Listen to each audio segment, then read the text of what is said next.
The Ardennes in December 1944 was a place where winter itself seemed to have taken sides. The forest was silent, except for the groan of tank engines and the crack of trees splitting under the weight of ice. Snow fell so thick it blurred the line between sky and earth. Sound carried strangely, swallowed by mist. To the soldiers on both sides, it felt as though the world had been locked inside a snow globe, cold, sealed, and waiting for something terrible to begin. At dawn on December 16th, it did. From the fog-choked valleys of the Eifel Mountains came a thunder that did not belong to weather, but to war. The ground shook as German artillery opened up, thousands of guns firing in unison, lighting the horizon with flashes of orange. Within minutes, shells were falling across the American lines at Elsenborn, St. Vith, and Bastogne. The last German offensive of the Western Front had begun. The soldiers who faced it were tired, scattered, and unprepared. Many were new replacements, men who had spent the autumn guarding quiet sectors, expecting a long, frozen stalemate. Instead, they were met by panzers. Tiger IIs and Panthers rolling through the snow like steel avalanches, their black crosses barely visible through the whiteout. The German infantry followed in silence, ghostly shapes moving among the trees. They carried Panzerfausts, Schmeissers, and the desperate conviction that this was their last chance to turn the war around. They called it Wacht am Rhein, the Watch on the Rhine. Hitler's plan was to strike through the Ardennes, smash the thin American line, seize Antwerp, and split the Allied armies in two. If it worked, the Western Front might collapse.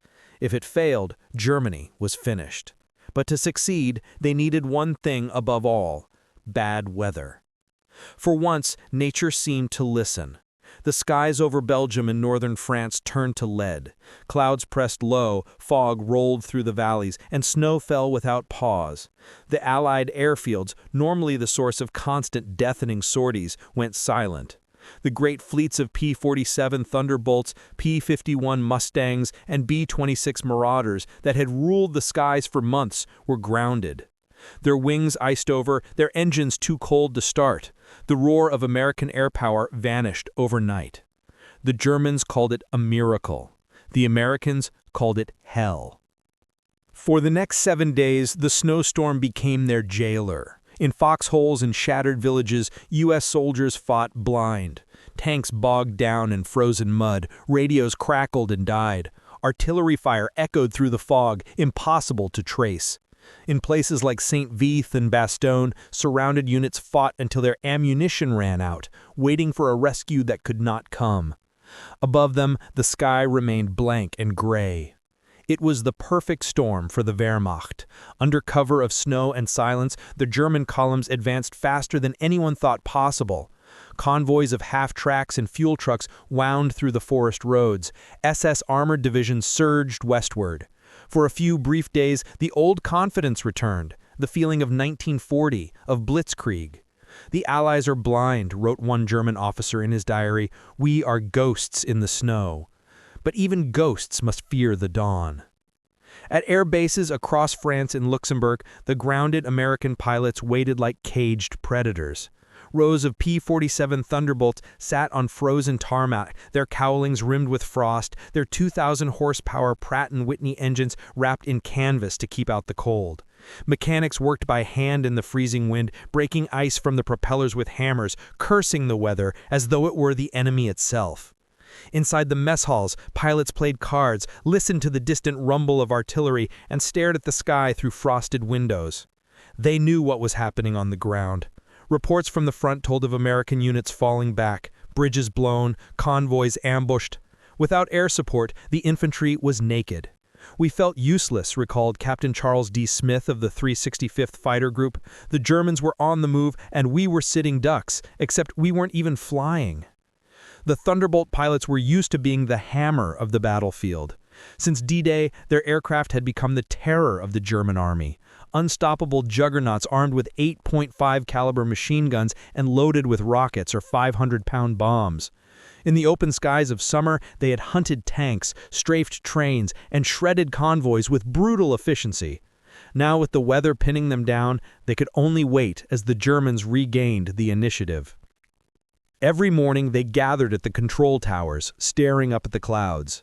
Ceiling 200 feet, visibility nil, came the same report day after day. A ceiling too low to fly meant men dying by the hundreds. Still, they waited. On December 20th, the snow deepened. The Ardennes became a white labyrinth of death. The German advance was slowing, not from enemy fire, but from exhaustion and fuel shortages. Panzer divisions had outrun their supply lines. Half-tracks sputtered dry.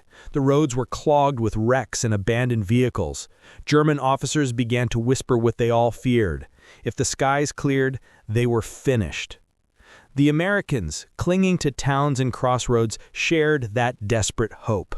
"We prayed not for reinforcements," one paratrooper of the 101st Airborne remembered, "but for sunlight." By December 22nd, that prayer was answered. At first, it came quietly, the storm breaking not with thunder, but with light. The snow stopped falling. The clouds thinned.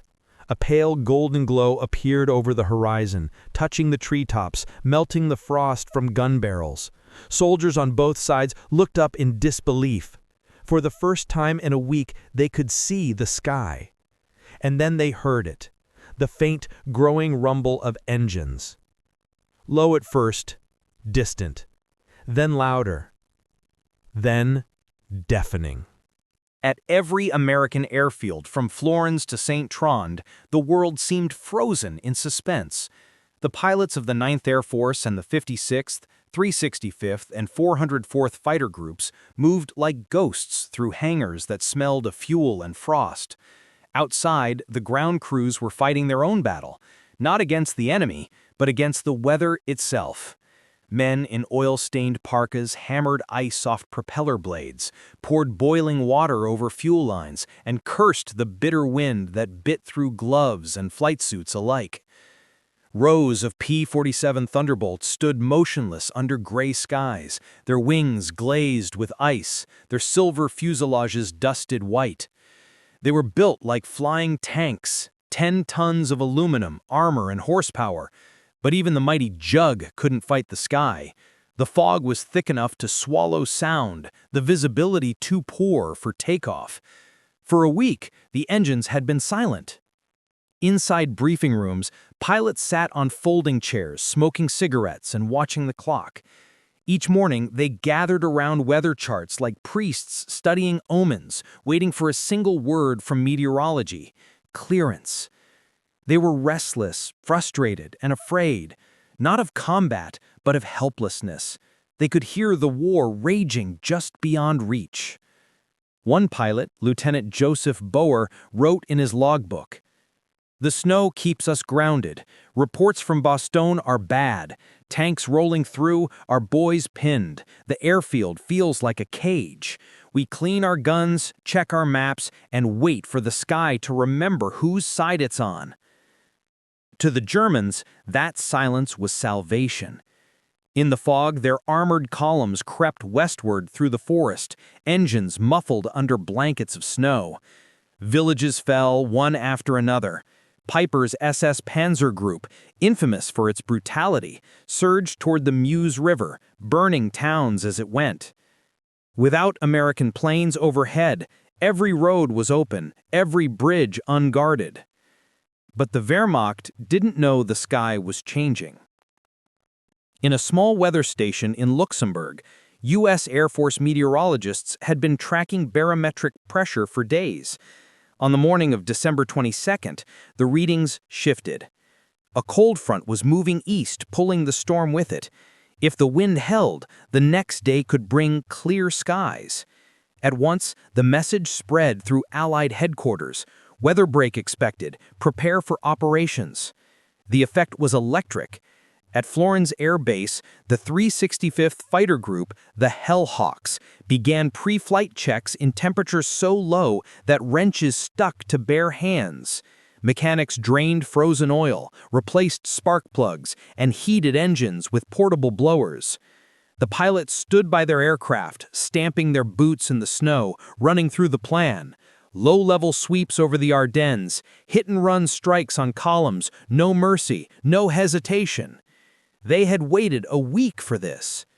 That night, they barely slept. The pilots of the P-47 Thunderbolt squadrons knew what awaited them. The Germans had thrown nearly every tank they had left into the Ardennes, more than 1,000 panzers and armored vehicles. Most were strung out along narrow, snow-covered roads, trying to push through to Bastogne and St. Vith.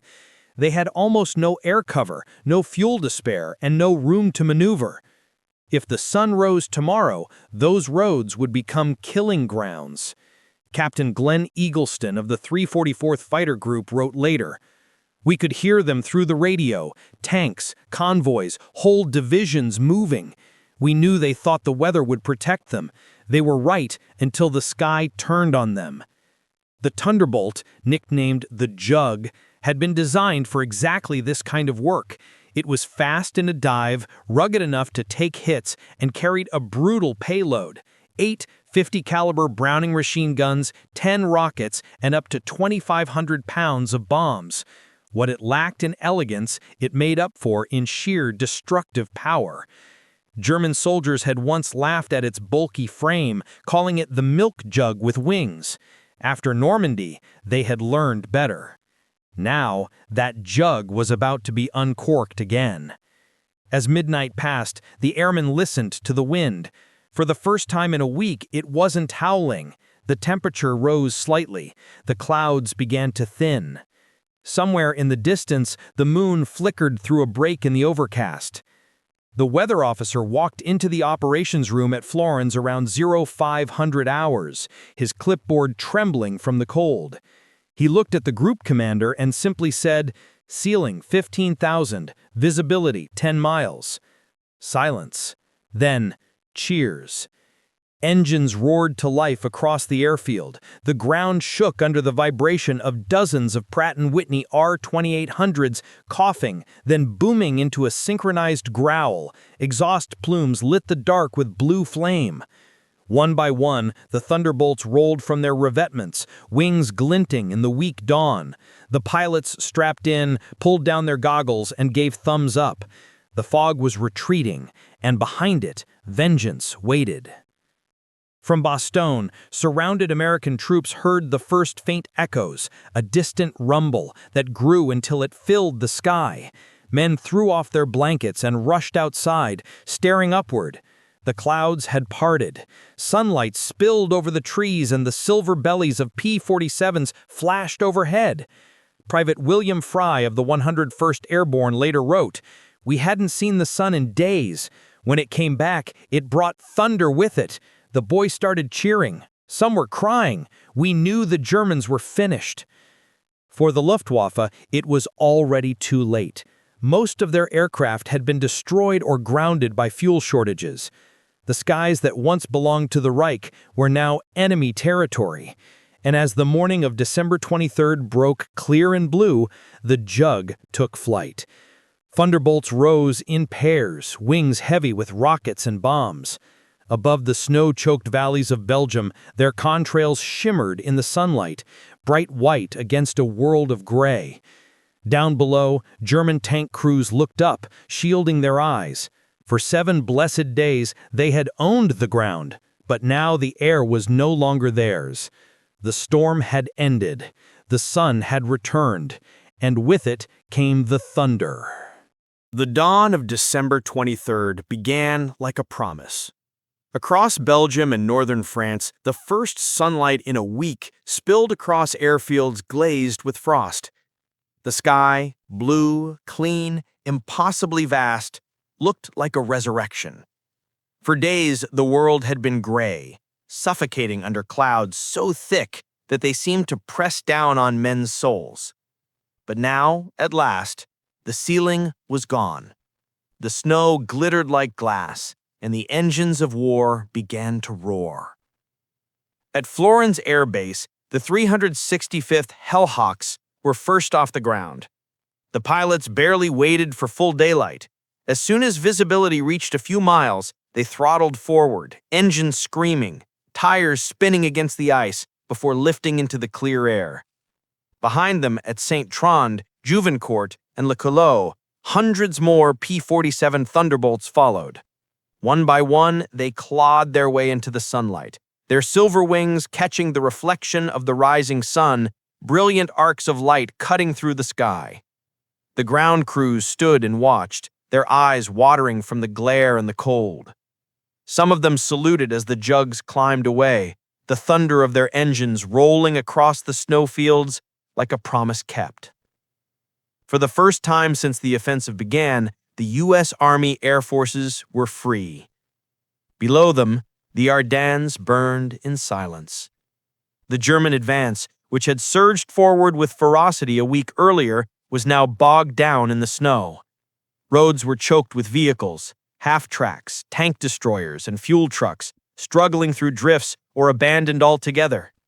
Panzers that had once blitzed across France now idled in frozen valleys, short of fuel and surrounded by wreckage.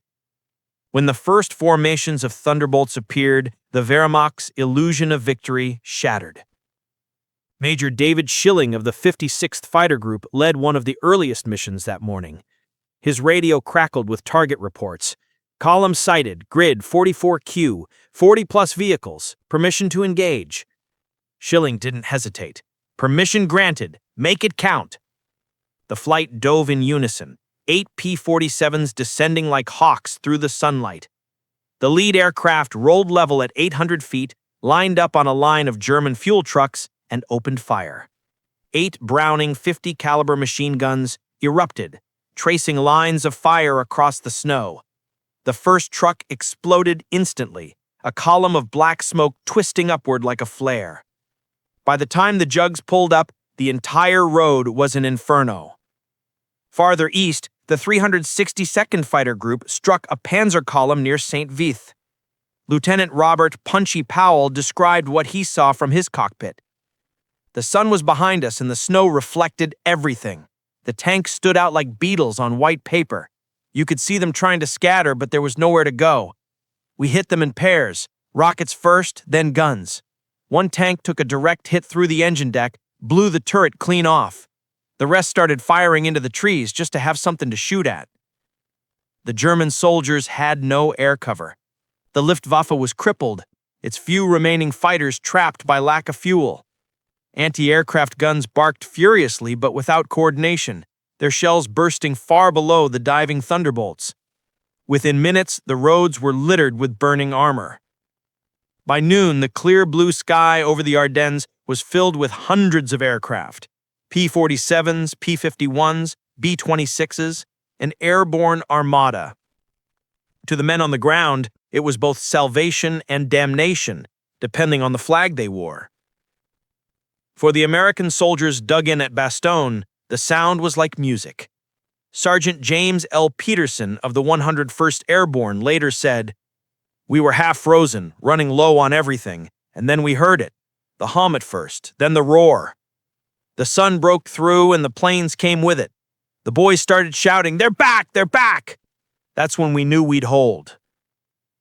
The P-47s flew mission after mission, refueling and rearming with ruthless efficiency.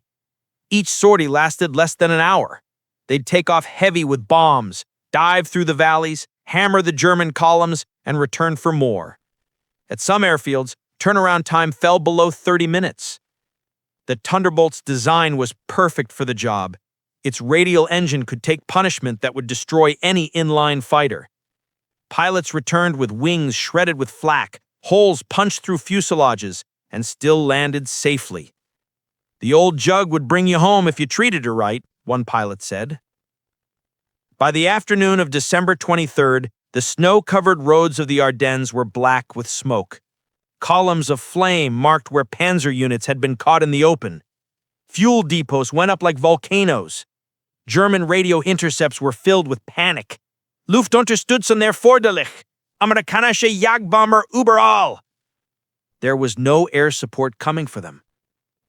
At 1400 hours, the 405th Fighter Group attacked a key bridge near Hufalazai.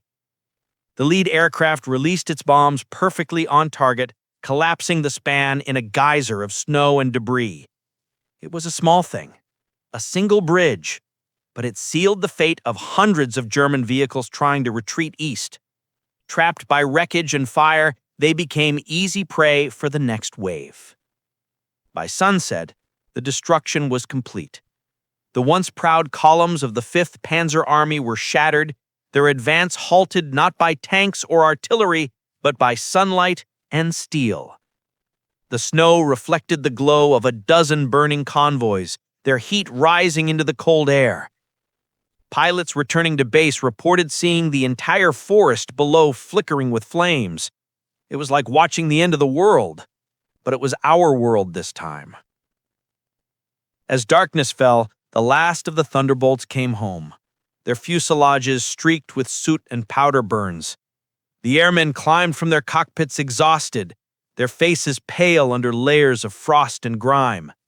Mechanics swarmed over the aircraft, rearming for the next day's raids.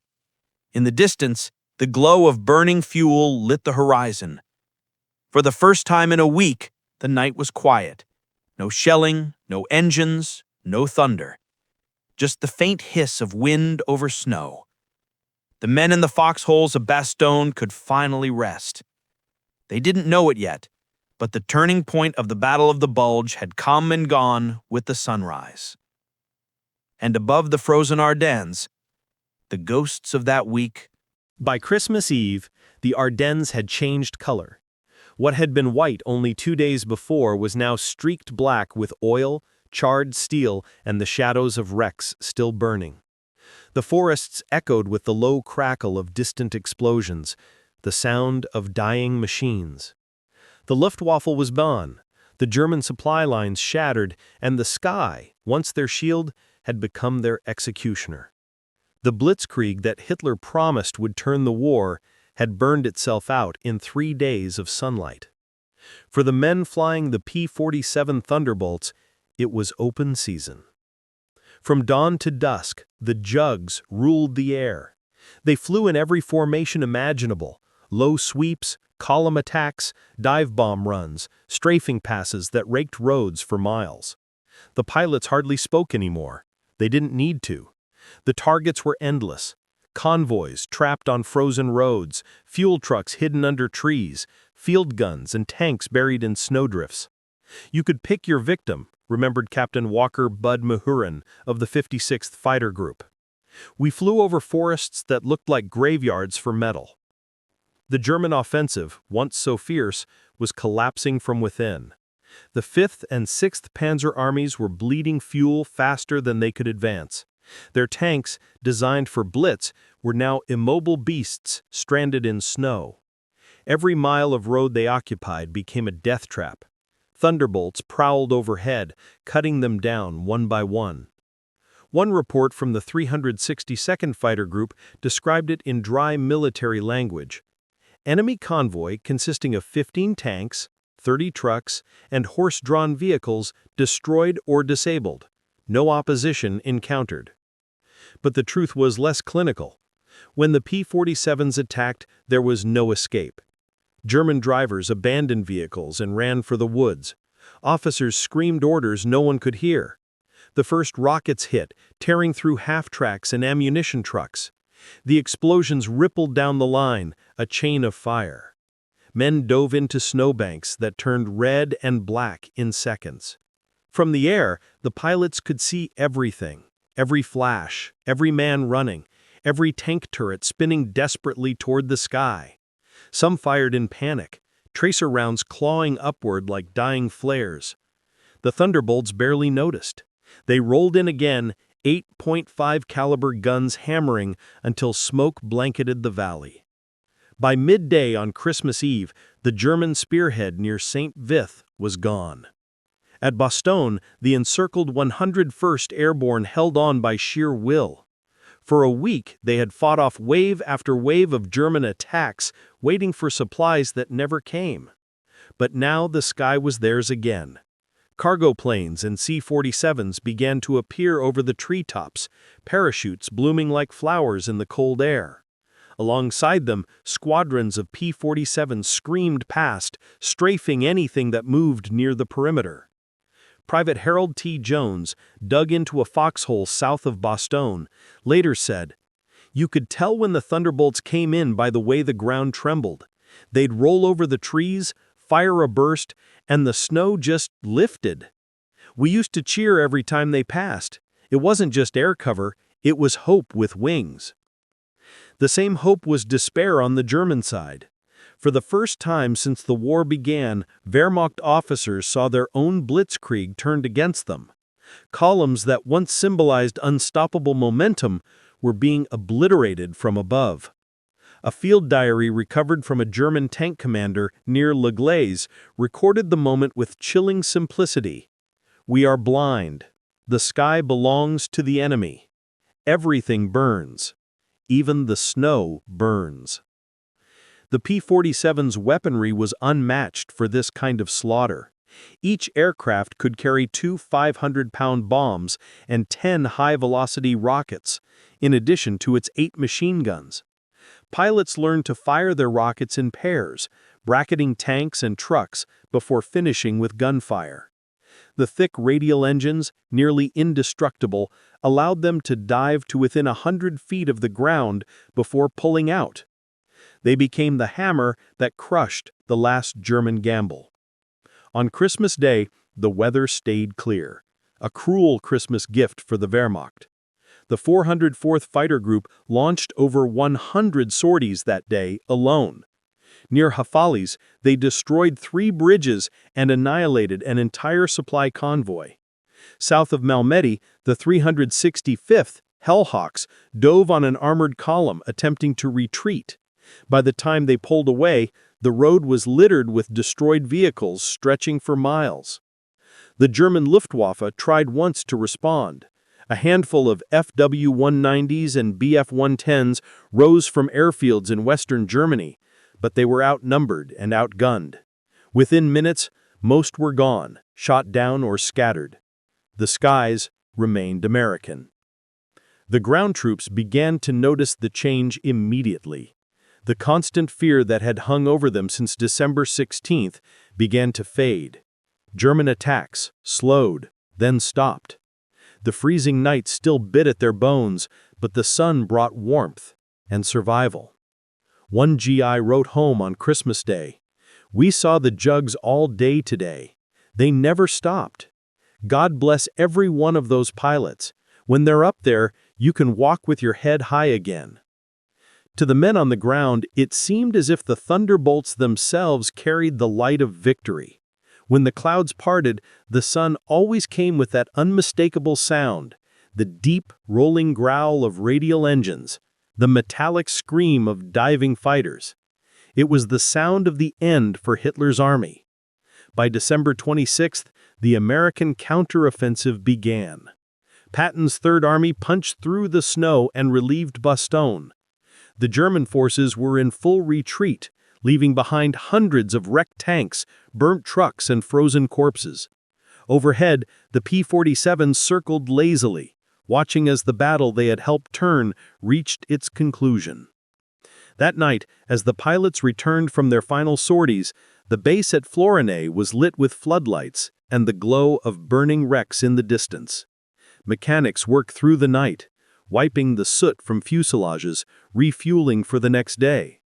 In the mess hall, the airmen ate cold turkey and drank coffee from tin cups, too tired to talk.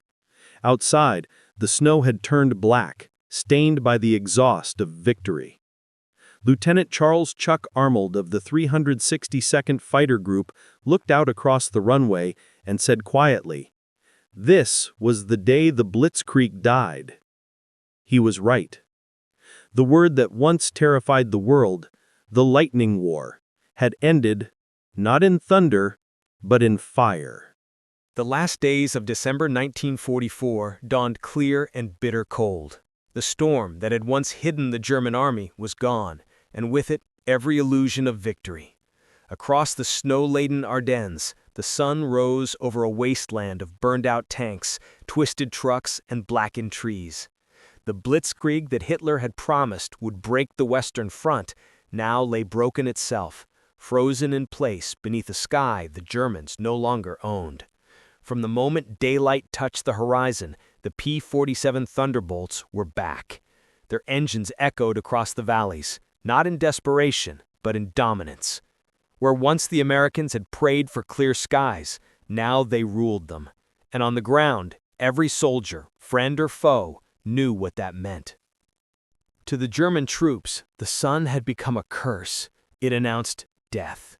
Each morning, as light crept across the snowfields, the men of the Wehrmacht and Waffen-SS listened in dread for the low, droning rumble that always followed, the jugs. In diaries later recovered from frozen corpses, German soldiers wrote of how the sound alone was enough to break morale. "The sun brings thunder," one private wrote. "You cannot run, you cannot hide. Even the trees are no shelter." Others described throwing away rifles and helmets, their minds cracked by exhaustion and fear. The once proud divisions of the Reich were no longer fighting armies, they were hunted survivors, moving by night and trembling by day. For the Americans, the change was like waking from a nightmare. After weeks of chaos and retreat, everything reversed. Supply lines reopened, airdrops brought food, fuel, and ammunition to Bastogne and beyond. Convoys rolled forward unmolested for the first time since the offensive began. And overhead, the sky stayed blue, the same cold, merciless blue that spelled death for the enemy. On December 27th, the 9th Tactical Air Command reported more than 2,400 sorties in a single day. Thunderbolts, Mustangs, and Marauders filled the air in a non-stop aerial assault that pounded every road, bridge, and junction in the German retreat. Nothing moved without being seen. Nothing seen survived. Major General Otto P. Wayland, commanding 9th Tactical Air Command, described it bluntly. "The enemy is being annihilated not on the battlefield, but on the highways. Every convoy we spot is erased." He wasn't exaggerating. Entire regiments vanished under airstrikes. Bridges collapsed under the weight of burning fuel trucks. Even horse-drawn wagons, the desperate relics of a crumbling army, were destroyed. In the small town of Hoffelais, a German panzer commander named Heinrich Jäger made his last entry in a notebook found later by Allied troops. "We cannot fight the sky. Every day the planes return with the sun. We move at night, hide by day, but they always find us. The men are starving, the engines frozen. I no longer believe in victory, only survival." Jaeger's unit was caught 2 days later by strafing Thunderbolts while attempting to cross a bridge over the Orth River. The bridge, already damaged, collapsed under a bomb strike. Survivors stumbled into the icy water and never came out. The sun had become the American ally, relentless, unyielding, and omnipresent. By December 28th, the German offensive was officially over. What had begun as a bold thrust toward Antwerp was now a retreat through flames.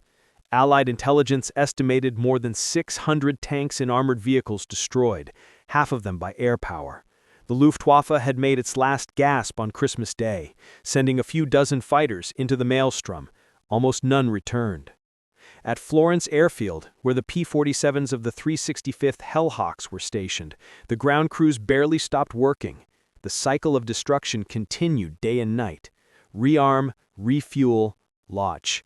When the planes returned, streaked with smoke and ice, mechanics patched bullet holes with metal plates and sent them back out. Lieutenant Raymond Knight of the 354th Fighter Group wrote home to his wife, "We see the enemy every day now, always running, always burning. The roads are black scars across white snow. Sometimes I almost feel sorry for them, but then I remember Bastogne."